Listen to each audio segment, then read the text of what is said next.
When working with configurations, there are multiple workflows you can take advantage of to configure or modify parameters.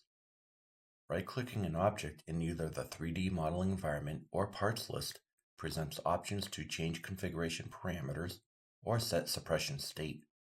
Select a desired action to configure parameters in an input table.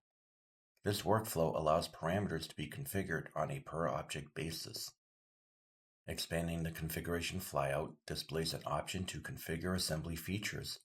This allows parameters to be configured on a continuous basis in a configuration mode indicated by the message in the graphics area. Activate Configure Assembly Features and select an object. A dialog displays with configurable parameters from that object.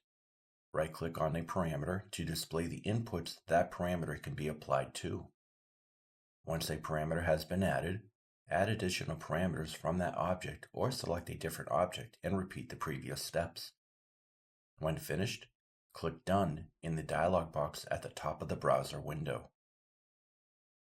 As parameters are configured, the dialog box containing that parameter outlines the parameter in yellow, indicating it is configured. The yellow outline displays in both configured parameters and configured properties. Several configuration tables can be created to control independent parameters of the configured assemblies. Creating these tables is covered in depth in the upcoming videos.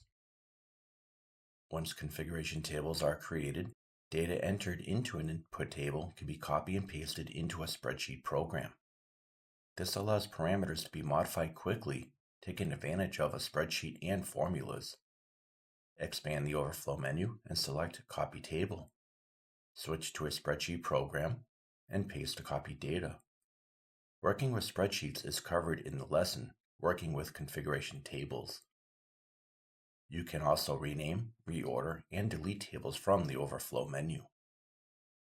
This lesson explains the different steps to configure an assembly, including configuring parts, subassemblies, and assembly features using lists, checkboxes, and configuration variables.